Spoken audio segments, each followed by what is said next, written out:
my name is Mark and welcome to my channel. Join me all year round, week in, week out, come rain or shine, and together we'll be fishing for pleasure.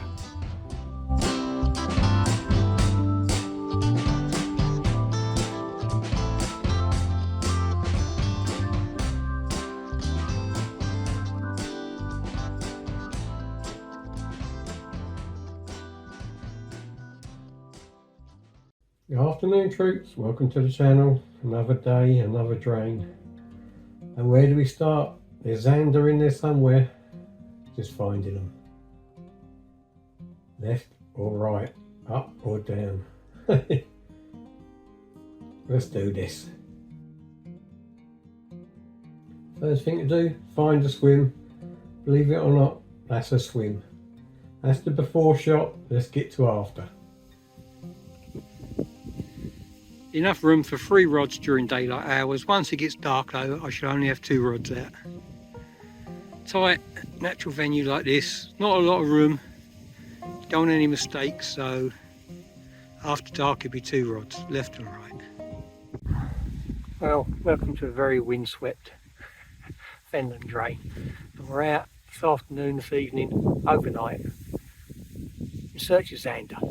Now, this poses a few problems, this venue. It's running alive with mitten crabs, so any bait that's static on the deck is going to get munched and crucified. It's just going to get torn to pieces.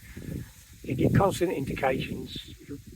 It's just like this, basically, until back end of the season. So the plan is to fish with very small roach, 2 or 3 foot off the bottom. The way I'm going to do that is I'm going to paternoster my normal paternoster running rig, although I've adapted it slightly this season, and I'll show you in a second. Now normally, the Zander, there's no nuisance things like mitten crabs and crayfish. I would fish with a 1.5 pound test curve rod, Zander hooks, and just ledger them out, or even float fish them out, it doesn't really matter, but on the deck. I can't do that here, so it's my running watered paternostered rig for me today. It's very, very windy. I'm hunkered down trying to talk to you. If it comes out too windy in the editing, I'll have to voice it all over, but yeah, I'm going to be fishing solely with roach. That's my whole approach. Small roach. I don't want nuisance pike, not this time of year, it's too early. It's September, but it's too early for me, it's still quite warm. But we want to, I think we want to get ourselves there's some big Zander in here. They're hard to find, you've seen the size of the venue. This is just one little section, it goes on for miles and miles and miles. Central channel is 16 foot deep, I've just plugged it all. My right hand rod's going to be in 12 foot water along the reed line, my left hand rod will be in 12 foot water along the reed line, and the middle rod will be anywhere between sort of like 2 or 3 rod lengths out to the central channel, or even 3/4 of the way across. Perfectly adequate fishing here in those conditions. The only time it gets difficult is when they run it off. When they run it off, you know, it's 3 ounce weights. But I'll show you the rig. Weak link, 2 ounce weight, weak link, that's 8 pound mono. Get any snags or anything like that, that's going to snap.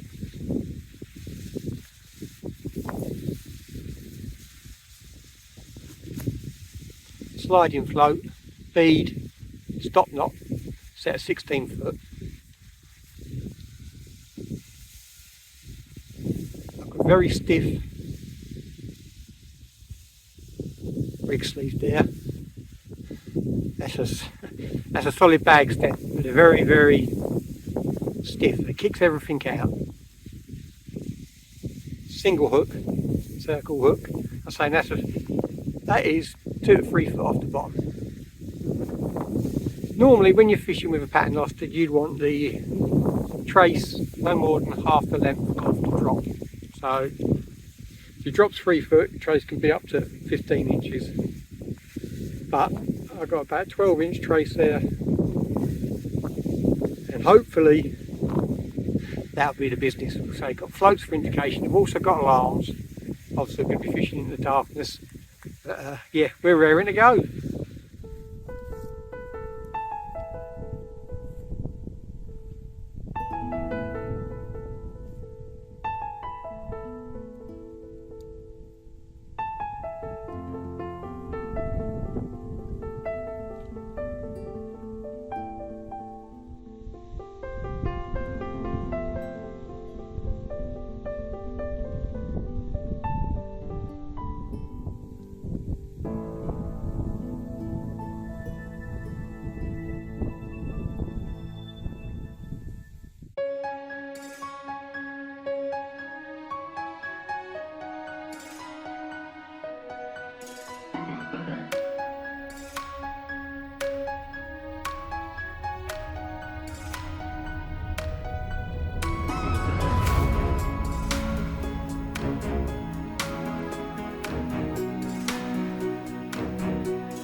Well, troops, it's been an hour or two of fishing, probably an hour, probably closer to 2 than an hour.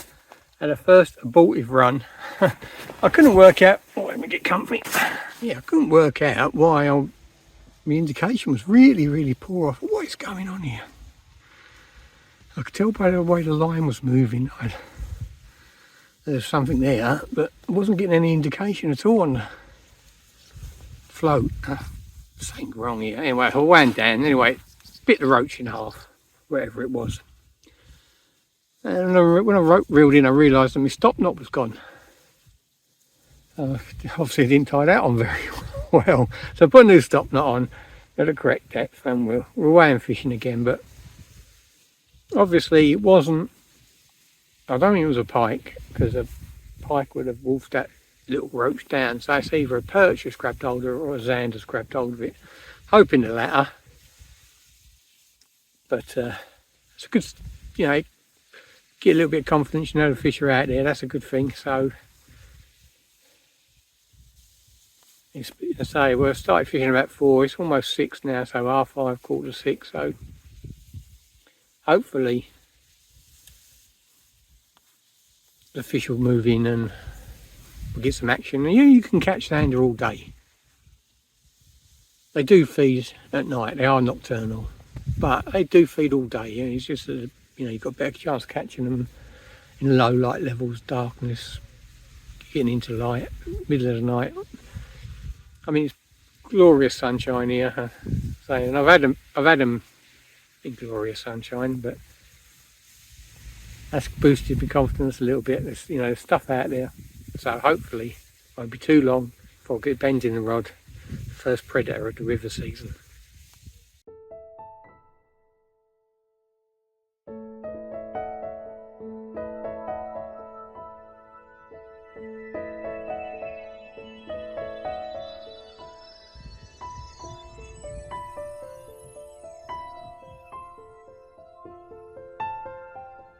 Getting to that time of evening. Hopefully the Zander are going to come on the feed. What a glorious evening to be out.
My golden rule whenever fishing overnight: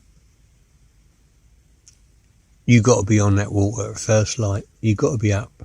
You got to be looking, seeing what's going on. Fish will give themselves away. There'll be telltale signs. It's up to us to spot them, make the most of them. Like my float has just disappeared.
Well, it was nice to get off the mark, and I took plenty of time, taking loads of care with it. Beautiful trophy shot. Done everything I needed to do. Put the pike back. It's only 5 to 7 pounds. Put it back in the sling. Let it rest for 5-10 minutes. It swam off away, nice and healthy, nice and quick. Come up to review my footage and extract a still from it. And I forgot to press record. What a donut. Oh, unbelievable. It must have been half a kip, I don't know. I was up. I'd already had my breakfast and a coffee, and I was, God knows what I'd done. Yeah, forgot to press record. Sorry about that, troops. No trophy shot, but that's the first fish of the session. It wasn't what we were after anyway. It was a pike. And I thought I've had a pretty quiet night when I got to about 3 o'clock. Went out to recast my baits, and the crabs have been at them. Absolutely gone berserk on them. No registration, but obviously the crabs have been spinning around in and out all over it mid-water, and they tied the blinking they tied the traces in knots. You know, it was like spaghetti junction each rod when I brought it in. So I've been sorting them out, and it got to about 4 o'clock. I thought, still hadn't had nothing, so I had my breakfast. So I was wide awake. I was up and that, and on the water. When that pike took that small roach, I saw the float go straight away. I was down there, hooked him, landed him perfectly. Just didn't press record. Really sorry about that, but you saw it. Hopefully the action be good enough from behind. It was pretty dark, so I don't know how great it's going to turn out yet until I edit it, but I do apologise. Let's make up for it and get a double figure Zander. Morning.